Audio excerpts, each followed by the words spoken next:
Abra su Biblia en 2 de Corintios, capítulo 2. Vamos a estar hoy acá. El pastor Daniel nos llevó por el final del capítulo 1 y parte del capítulo 2. Yo voy a tomar la libertad de volver a tomar los primeros 4 versículos del capítulo 2 hoy. Si usted nos visita por primera vez de nuevo a Semilla, nosotros aquí nos encanta ir por la palabra de Dios capítulo a capítulo y versículo a versículo. Así es como lo hacemos. Entendemos que en la totalidad de una carta, de un libro histórico, de un libro poético de la palabra de Dios, hay una riqueza que se pierde cuando agarro versículos sueltos y hago una enseñanza, y podemos entender una carta en su contexto, como los receptores originales de esta carta lo recibieron, y eso me va a dar a mí un mayor entendimiento de la palabra de Dios y puedo poder ponerlo en práctica y guardarlo en mi corazón. Así que les cuento, por si ustedes no están al tanto de qué ha pasado en Corinto hasta el momento. Resulta que Pablo escribe esta carta, que es la última carta, como respuesta a darse cuenta de los múltiples, podríamos decirlo así, malentendidos que se estaban dando y la crítica que se estaba dando hacia Pablo en la iglesia en Corinto. Pablo plantó esta iglesia en Corinto durante sus viajes misioneros. Le escribe, primero recibe una serie de preguntas de la iglesia en Corinto, la cual él responde en su primera carta. Probablemente hay una visita ahí en el medio. Luego él le escribe otra carta de la cual nosotros no tenemos registro de esta carta, pero después parece que recibe noticias. Entendemos por la respuesta de Pablo que son noticias tristes de lo que está pasando en la iglesia en Corinto. Pareciera que no entendieron el tono en el que Pablo les estaba hablando. Y había ataques hacia él. Y esta es una carta, podríamos decirla, denominarla de una carta con un corazón abierto. Pablo abre su corazón por completo a los corintios, les expresa lo que está sintiendo, les aclara algunas cosas. Y una de las cosas importantes, lo vimos la semana pasada, que Pablo quiere dejarles claro a los corintios, es el tipo de pastor, o más que el tipo de pastor, perdón, es la correcta manera de liderar una congregación que Pablo quiere, les dice. Es más, leámoslo juntos en el capítulo 1, ahí al final, en el versículo 24, si usted me acompaña, dice así, dice: no es que queramos tener control de su fe, sino que somos colaboradores con ustedes para su gozo, porque es en la fe que permanecen firmes. Pablo les está diciendo a los corintios: hey, yo lo que quiero para ustedes no es no es ejercer un sistema de control. Es más bien, me encanta esta frase, estoy leyendo de la Nueva Biblia de las Américas: ser colaboradores para ustedes en su gozo. Esa es una de las tareas de los líderes, de los pastores de la iglesia.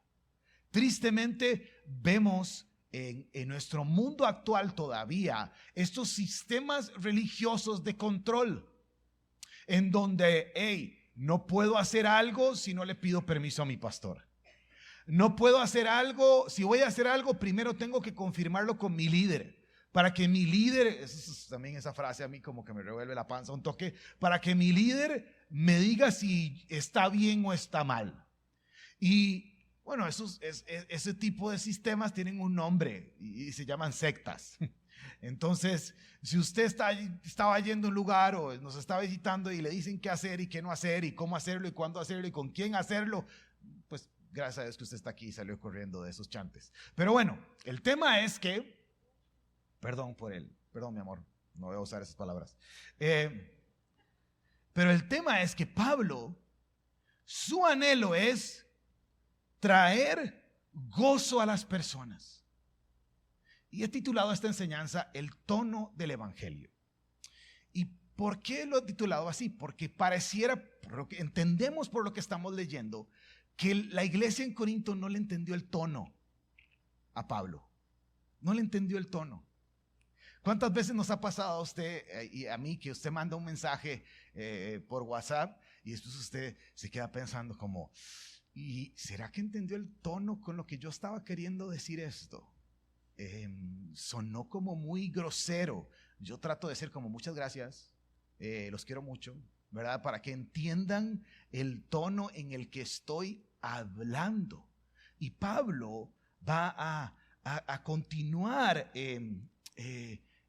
explicando y contando por qué él quiere tener el tono correcto para hablarles a ellos. El primer pensamiento, 4 pensamientos breves, está en los versículos 1 al 4. Voy a tratar de ir rápido por eso, porque el pastor Daniel ya lo cubrió, pero he titulado este primer pensamiento, busquemos el tono. Ojo el tono que Pablo da, dice así: pero en mí mismo decidí esto, no ir otra vez a ustedes con tristeza, porque si yo les causo tristeza, ¿quién será el que me alegre sino aquel a quien yo entristecí? Entonces, y esto mismo les escribí, para que cuando yo llegue no tenga tristeza de parte de los que debieran alegrarme, confiando en todos ustedes de que mi gozo sea el mismo de todos ustedes. Pues por la mucha aflicción y angustia de corazón les escribí con muchas lágrimas para no entristecerlos, sino para que conozcan el corazón, pero el amor que tengo especialmente por ustedes. Pablo dice, yo necesito buscar el tono correcto. Y el tono correcto inicia, y me encanta esto cuando Pablo dice, pero en mí, al principio del versículo 1, pero en mí mismo decidí esto, no ir otra vez a ustedes con tristeza. Pablo dice, yo no lo dice en la Biblia, pero me imagino que se vio en el espejo y dijo, ok James, ok Pablo, no voy a ir con tristeza.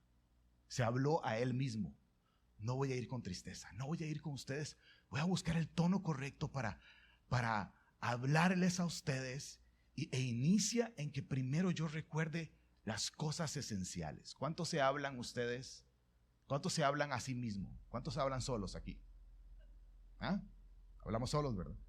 Me acuerdo que cuando yo estaba más joven, mi papá me iba a dejar al colegio y veníamos ahí en el carro y yo veía que mi papá estaba moviendo los labios, ¿verdad? Hablando solo. Y yo, ¿qué pasa este chavalo, verdad? Y el otro día venía yo manejando, iba para la oficina y yo venía hablando solo. Y yo, como practicando la reunión que tenía a las 8 y convenciéndome de algunos de mis puntos, etcétera. Me imagino a un Pablo haciendo eso. Ahora, para que usted y yo encontremos el tono, necesitamos recordarnos un montón de cosas todos los días. Y no se sienta extraño. El salmista también hablaba con él solo. Ojo el Salmo 103. Dice así. El salmista dice, bendice alma mía al Señor. Ahí se está hablando a él mismo. Y bendiga todo mi ser su santo nombre. Bendice alma mía al Señor y no olvides ninguno de sus beneficios. Para que nosotros podamos acercarnos a las relaciones con nuestros hermanos, a las relaciones familiares, también a acercarnos a este mundo. Constantemente necesitamos estar buscando el tono correcto, y el tono correcto es el evangelio. Es recordarme todos los días el evangelio. Es mientras que voy en el carro, mientras que estoy recordando las bondades del Señor, cuán bueno ha sido mi Señor, cuánto me ha cuidado. Y entonces cuando me acerco a las situaciones de conflicto, recuerden que aquí Pablo está escribiéndole a una iglesia que le ha causado mucho dolor. Pablo inicia el capítulo 1 hablando del Dios de toda consolación, y como hablábamos hace unas semanas, muchas veces tenemos que sentarnos a dar consuelo a aquellas personas que han sido las causantes de nuestro consuelo. ¿Y cómo lo vamos a hacer si no es con el tono correcto? ¿Cómo no es que lo vamos a hacer si no es con el tono afinado, recordando lo que Dios hizo por mí, cuánta gracia he recibido? Oh mi Dios, cuánto me has perdonado. ¿Cómo no yo voy a llevar gracia? Como en mis conversaciones con las personas a mi alrededor no van a ser en ese tono del evangelio, en recordar a Cristo en todas las cosas. El salmista lo hizo. Es más, El mismo David en 1 Samuel capítulo 30, anótelo en su Biblia y repáselo en la casa, no lo vamos a leer. Hay una escena fuerte. Él tiene un traspié en la batalla y su familia y todas las familias, las esposas y los hijos de los que estaban con él en la batalla, de los 400 hombres, son capturados. Llegan al lugar y se dan cuenta que están secuestrados. Los 400 hombres quieren matar a David. Y David ahí, en él solo, dice que se puso a hablar solo. Y dice que se fortaleció en el Señor. Y enfrentó con la sabiduría de lo alto esa situación tan complicada para encontrar la victoria. Usted y yo cuando estamos en situaciones de conflicto, cuando estamos en situaciones difíciles, nos encanta sostenernos en nuestra propia opinión, en lo que nosotros sentimos, en lo que nosotros experimentamos, en la cuánta razón tengo yo, porque yo necesito que quede claro que yo soy el que tengo la razón.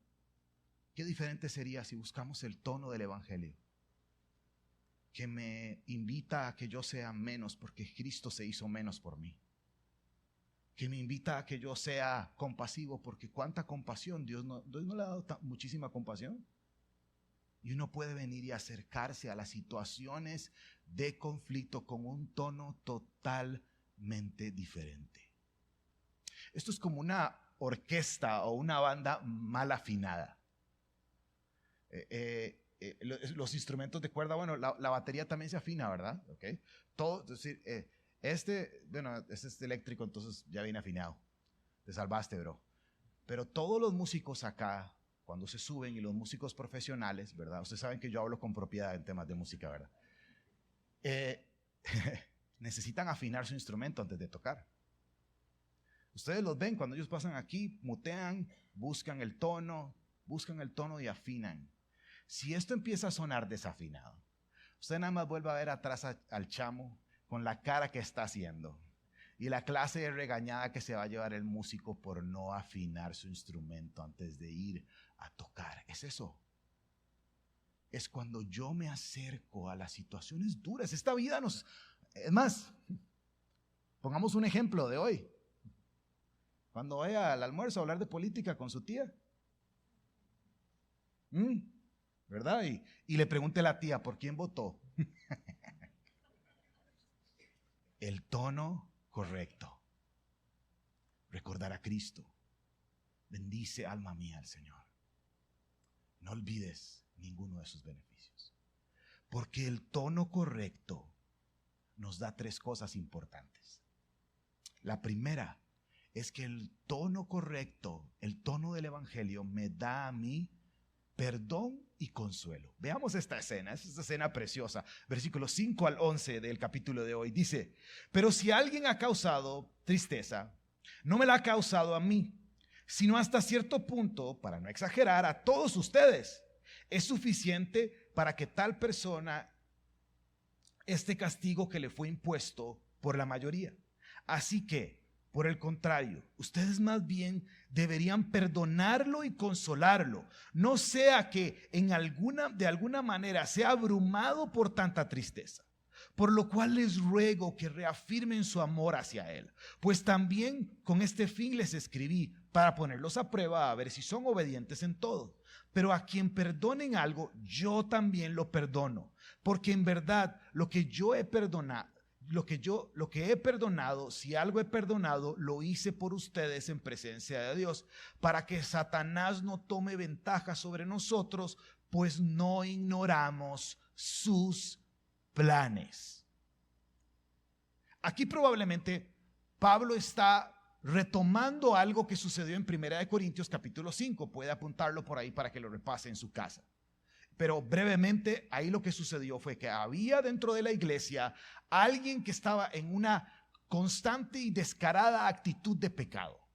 Y probablemente los líderes en la iglesia se habían acercado a él, los pastores en la iglesia se habían acercado a él y le habían dicho, mi hermano, esta situación, esta actitud que estás viendo, esta práctica que estás teniendo, no es correcta, mi hermano, tenés que corregir esto. Y esta persona ignoraba esta.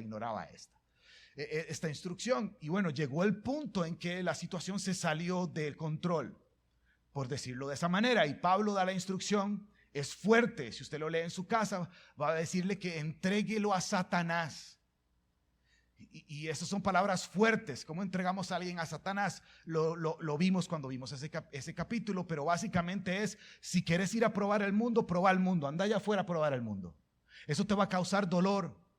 Eso te va a causar destrucción. Eso te va a causar heridas fuertísimas.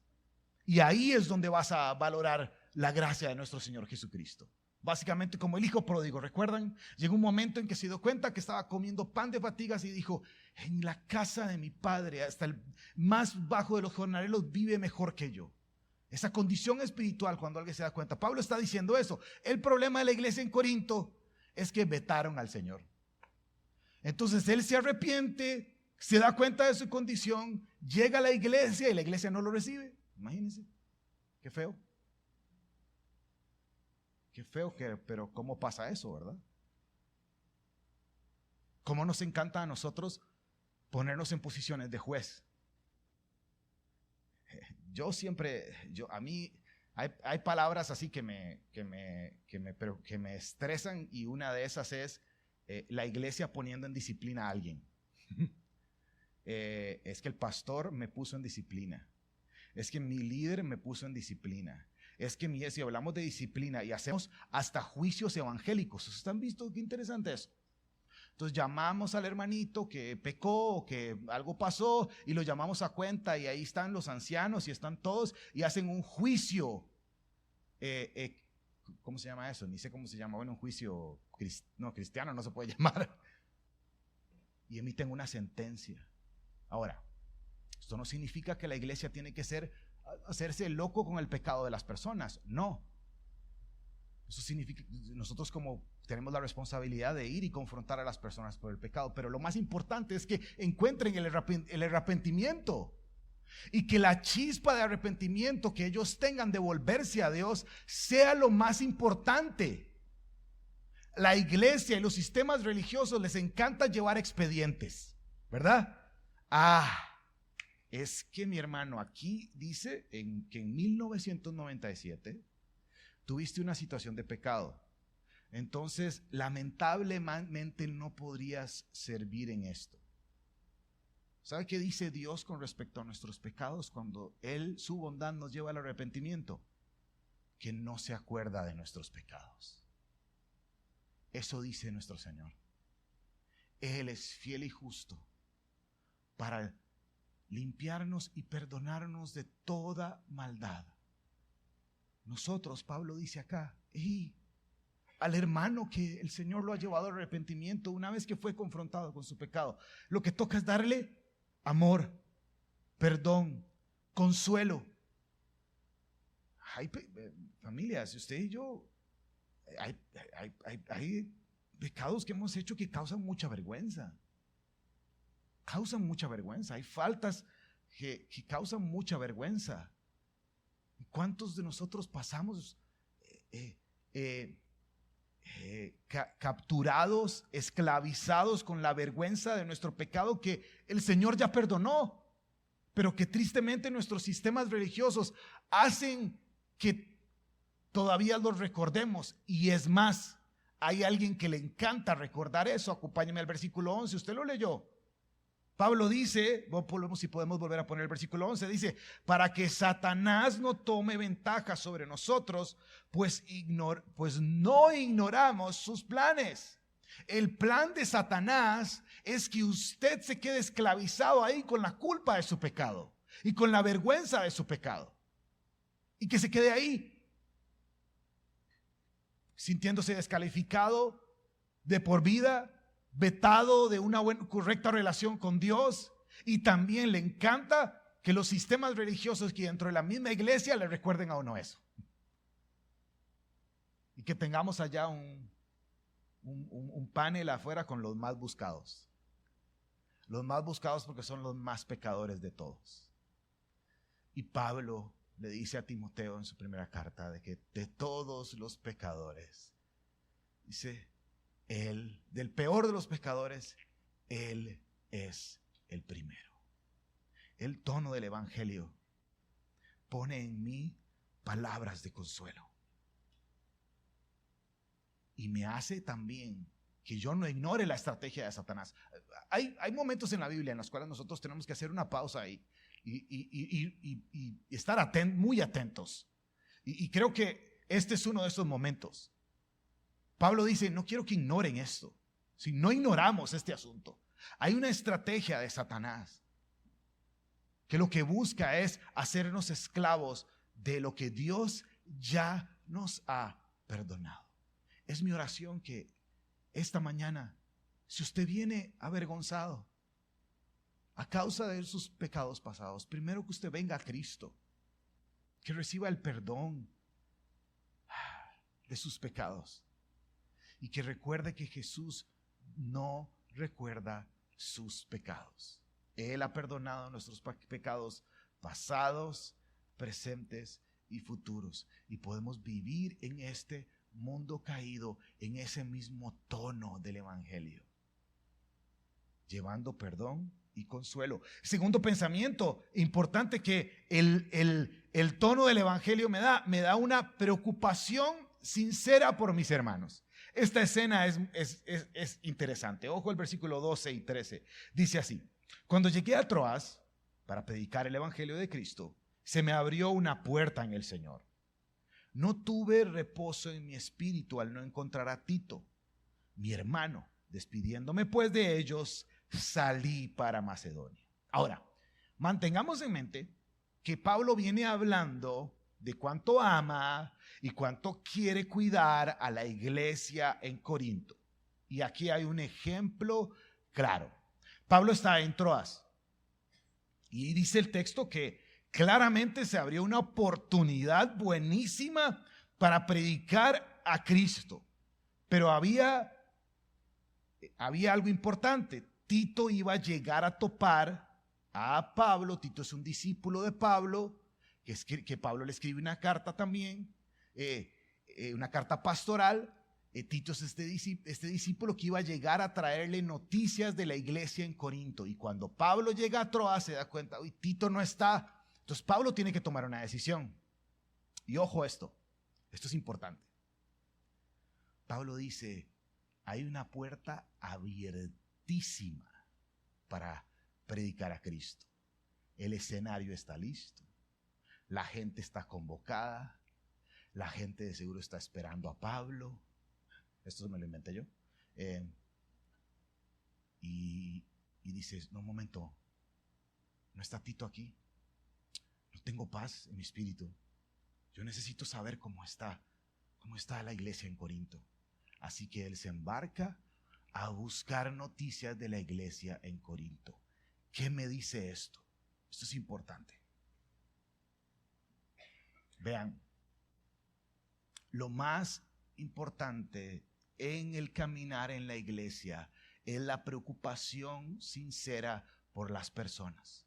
Pablo no se dejó deslumbrar por la oportunidad ministerial. Pablo dijo, yo tengo que ir a cuidar a los míos. Pablo dijo, está grande la puerta, que alguien más se encargue. Yo me voy a mover a cuidar a las personas que Dios me ha llamado a cuidar. Y para mí esto es admirable de Pablo. Pablo se pudo haber quejado en ese texto. Pablo pudo haber dicho, no, hombres, y yo llego a Troas, está todo montado para que sea un éxito mi campaña evangelística, ¿verdad? El hermano Pablo visita Troas, era lo que decía por todo lado, y resulta que Tito no llega, y ustedes los corintios me arruinan los planes. No, al revés, Pablo llega y dice, hey, no, mi responsabilidad está en ir y cuidar a las personas. Aquí hay una tarea importante. Tristemente, vendemos esta idea de que el servir a Cristo va relacionado a la influencia que yo tengo. Los pastores, tristemente, a veces cometemos el error de creernos esenciales y descuidamos lo importante. Es como que yo diga acá, no, es que yo soy el único que tengo que predicar. Porque si yo no predico, la iglesia se resiente y me extraña. ¿Ustedes se extrañan cuando no predico? Sí, más o menos. No, en serio. No, eso no importa. Gloria a Dios por los maestros que Dios nos ha dado acá. Pero yo sé que si yo hoy tuviera que enseñar y hay algo importante que yo tengo que atender, primeramente sobre mi familia, sobre los que Dios me ha dado a cuidar, sin duda alguna, alguno de los otros maestros se levanta y enseña, porque yo no soy esencial. Pablo dijo, yo no soy esencial en Troas. Dios me ha dado algo más esencial, y es cuidar a los míos. Y no le echa la culpa a los corintios. Dice, no, yo necesito saber cómo están ustedes. Esta preocupación sincera es necesaria cuando hablamos del tono del evangelio. Lo dije hace unas semanas, pero me encanta recordarlo. ¿Cuántas veces utilizamos vagamente la frase, mi hermano, voy a estar orando por usted? La usamos como una muletilla religiosa. Tengo un amigo que él tiene, lo dije hace unas semanas, él tiene un cuadernito con un lapicito, siempre anda. Y él te pregunta, ¿cómo puedo orar por vos? Y yo le digo por lo que puedo orar y apunta. Y no solamente lo apunta, sino que ahí mismo me dice, oremos ya. ¿Qué diferencia de preocupación sincera? Ay no, mi hermano, estoy muy ocupado. Es que ahorita tengo muchas reuniones. No, está apresurado este asunto. Hay muchas cosas. Tú quieres votar, no he votado, etcétera, etcétera. Y no, oremos. No preocupémonos los unos por los otros. Ese es el tono del evangelio. Romanos capítulo 12 dice que nos alegremos con los que están alegres y lloremos con los que están llorando. En Primera de Tesalonicenses vimos que Pablo dice, no solamente, ojo esto, no solamente Dios me dio el privilegio de compartirles el evangelio. Pablo pudo haber dicho, no hombre, yo ya les compartí el evangelio, tarea hecha, listo, evangelizado Tesalónica. No dice, no solamente compartimos el evangelio, sino que compartimos nuestra vida. Esa es la vida de iglesia. Esa es la vida de comunidad. Recordando el tono correcto. Lo que Cristo hizo por nosotros en todas nuestras conversaciones. Ayer teníamos un curso sobre precisamente este tema. Es muy interesante. Y Varo, que nos lo estaba dando el curso a los pastores acá, nos decía, bueno, ¿qué es lo que más hablamos? ¿Sí? ¿Qué es lo que más queremos? ¿Cuál es el motivo de nuestras conversaciones familiares? ¿El motivo de nuestras conversaciones personales? ¿Qué es? ¿Deportes? Bueno, ahorita somos todos politólogos, política, etcétera. ¿Qué tal si lo normal de mi conversación es Cristo? El tono de mi conversación sea Cristo. ¿Cuán diferente sería mi vida personal y nuestro mundo alrededor, inmediato digo, si nosotros tuviéramos esa fluidez, ese tono del evangelio? Ahora, para nuestro último punto acá, recordemos, Pablo se pudo haber quejado, pudo haber dicho, en Troas estaba todo listo para que fuera todo un éxito. Ustedes me cambiaron los planes, tuve que ir a buscar a Tito, tuve que montarme para ir a Macedonia con tal de saber cómo estaban ustedes, corintios terribles. No, Pablo dice gustosamente, bueno, en su tono nos deja entender que gustosamente fue a buscar para cuidar a los suyos. Y note lo que dice, ojo el versículo 14, dice, pero gracias a Dios que en Cristo siempre nos lleva al triunfo. Vamos un poquitito atrás. Fue un triunfo a mi vista humana dejar una puerta abierta, una oportunidad ministerial. Pongámoslo en términos del momento. Es un triunfo que usted, para cuidar más a su familia, para cuidar más a su esposa, deje una oportunidad que se vea laboralmente espectacular. Es un triunfo inclusive que para que usted pueda servir más eficazmente al Señor en las áreas en las que usted esté, usted diga, no voy a ir a esa puerta que tal vez me puede alejar de mi iglesia, alejar de mi familia, alejar de mis hermanos. Pablo dice, hey, yo dejé eso, prácticamente ni me dolió, porque ¿saben qué? Yo lo veo así. Cristo siempre me lleva al triunfo. Pablo cambia el lenguaje y utiliza un lenguaje militar. Aquí está utilizando un lenguaje militar que lo pone como en una manera de batalla. Y dice, no, es que en medio de esta batalla el Señor nos lleva al triunfo. Y esto es como una expresión hasta de adoración, es una expresión de exaltación. No sé si estoy tal vez siendo claro en este punto, pero quiero insistirlo. Vea, Pablo se acaba de llevar una desilusión, tuvo que cambiar sus planes de Troas para ir a cuidar a esta iglesia en Corinto que, paréntesis aquí, ni lo quiere. Y él dice, pero gracias a Dios que en Cristo Jesús siempre nos lleva al triunfo. Si Pablo dice, en medio de este cambio de planes, en medio de que tengo que andar preocupado por ustedes, yo estoy seguro de algo. Sé quién va adelante en esta batalla espiritual. No la canción, ¿verdad? La batalla espiritual, y nos lleva, al que va adelante de nosotros es Cristo. Y en Cristo tenemos un triunfo seguro. ¿Cómo sería, nuevamente volviendo a nuestro tema principal, cómo sería si nuestro tono es el tono del Evangelio? Saber que en cada conflicto que enfrentamos, recordamos y sabemos que en Cristo tenemos victoria. Que en Cristo tenemos el triunfo. Ahora, esto no es un negocio, familia. Es importante, voy a tomar unos minutos para hablar de esto. Esto no es un negocio. ¿A qué me refiero a un negocio? Esto no es un tema de que, yo adoro y exalto a Dios y recuerdo su bondad y digo, claro, en Cristo tengo el triunfo para que me dé lo que quiero. No es eso. Eso es manipulación. Pablo no está diciendo, claro, en esto yo tengo el triunfo para que después me lleve a Troas y ahí sí ya pueda aprovechar esa puerta abierta. No, Pablo está diciendo, no importa las circunstancias, en Cristo tengo el triunfo. Hechos capítulo 16, apúntelo también ahí en su Biblia. Usted ha escuchado esta historia. Pablo está en Filipos, llega, lo arrestan, lo meten a la cárcel. Como que a Pablo le gustaba esa dinámica, ¿verdad? Como de andar encarcelado, ¿verdad? Y él está con Silas, si no me equivoco. Léalo ahí en Hechos 16, sí, es con Silas. Y está con Silas y pues están encarcelados.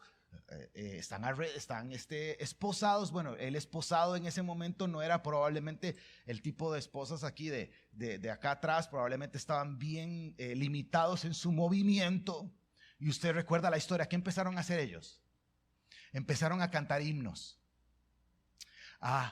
Y en medio de que están cantando himnos se viene este terremoto y las puertas de la cárcel se abren.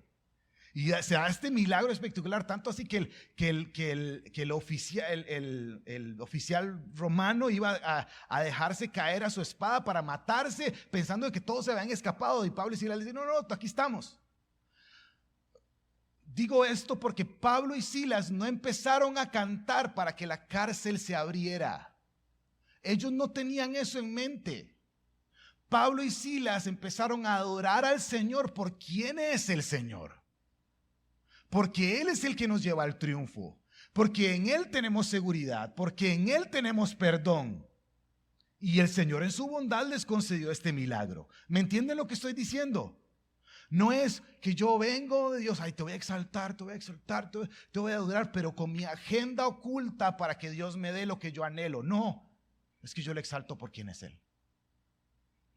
Pablo está diciendo acá, pero gracias a Dios que en Cristo Jesús siempre nos lleva al triunfo. Y ojo, aquí hay una reacción nuestra en este último pensamiento. Continuemos leyendo, versículo 14 dice, y que por medio de nosotros manifiesta la fragancia de su conocimiento. en todo lugar, porque fragante aroma de Cristo somos para que Dios entre los que se salvan y entre los que se pierden. Para unos, olor de muerte para muerte. Para otros, olor de vida para vida. Y para estas cosas, ¿quién está capacitado? Pues no somos como muchos que comercian la palabra de Dios, sino que con sinceridad, como de parte de Dios, hablamos en Cristo delante de Dios. Invito a los chicos de adoración a que me acompañen para ir terminando y para prepararnos para celebrar la cena del Señor. Ahora, volvamos a la escena.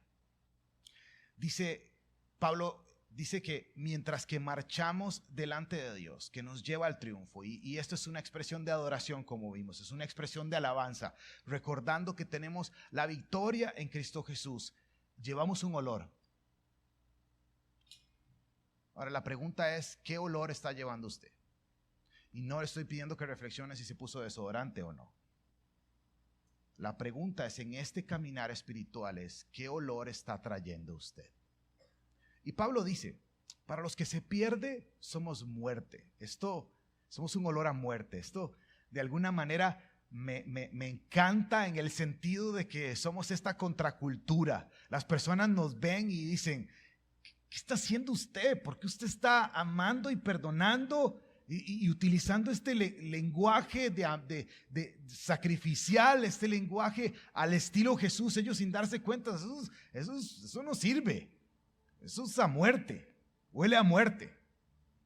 Y bueno, gloria a Dios por las personas a las que el Espíritu Santo les abre sus ojos y su corazón y reciben ese olor de vida. Pero el énfasis de esta mañana acá va en esa misma dinámica relacional que usted y yo tenemos.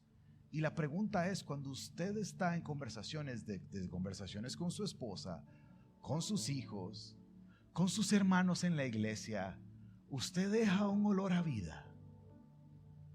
Usted trae un olor a vida. Esta semana pasada mi esposa y yo tuvimos la bendición de compartir unos días con nuestros pastores. Hemos hablado aquí la importancia de que para nosotros es compartir tiempo con ellos, y bueno, la agenda, ya que ellos están en el sur de California, es un poco difícil verlos. Tratamos de hablar, pero no tan seguido, pero estar con ellos es importante. Y mi esposa y yo nos íbamos a nuestra habitación después de los almuerzos, después de las reflexiones en la palabra del Señor con ellos, y era una cosa que mi esposa le encanta tomar nota y le encanta tomar fotos y grabar videos y todo, anotando todo, como ellos con este tono del evangelio, su conversación es Cristo siempre. Todo, empezamos, me empieza a preguntar de los 49ers y de lo mal que le fueron esta temporada, y yo me pongo triste, y él me lleva la palabra de Dios y no le conté esa prisa. Pero todo nos lleva a vida. Qué triste cuando un cristiano entra a un lugar con otro grupo de seguidores de Cristo y lo que queda es un olor a muerte ahí. Lleno de chisme, lleno de divisiones, lleno de señalamientos, lleno de egoísmo. Porque es que a mí no me entendieron mi punto. Los famosos pleitos teológicos, ¿verdad? Terribles. Vale que me quedé sin tiempo porque puedo unos buenos ejemplos ahí de pleitos teológicos innecesarios. Pérdida de tiempo. ¿Cómo sería nuevamente nuestras relaciones si yo me acerco a mi hermano y a mi hermano entendiendo que yo puedo traerles a ellos un olor a vida? ¡Qué hermoso! Un olor a vida, que puede ser que ha tenido la peor semana del mundo, avergonzado en sus pecados. ¿Cómo serían nuestras conversaciones sinceras si algún hermano se acerca a mí y me dice: hey James, ayúdame con esta carga que llevo, pequé esta semana? No, pero nos encanta el chistecito, ¿verdad? Y el acá y la habladita superficial, y no la conversación profunda. Nuestra iglesia a partir de la otra semana inicia los grupos Nexos. Los grupos nexos y todo lo que hacemos como iglesia no es para entretenernos. Va a haber un grupo nexo de hombres, varios grupos nexos de hombres. Y hablo desde el punto de vista de hombres, donde podemos tener conversaciones sinceras y hablar vida los unos a los otros, yendo a la palabra del Señor. Van a haber grupos nexos de afinidad y va a haber uno de cocinar juntos. Y qué lindo cocinar juntos mientras que nos hablamos vida. Va a haber un grupo de nexos para personas que han perdido a alguien cercano. Uf, cuánta vida necesitamos recordar, la vida que tenemos en Cristo. Póngase de pie conmigo y tome los elementos de la cena del Señor.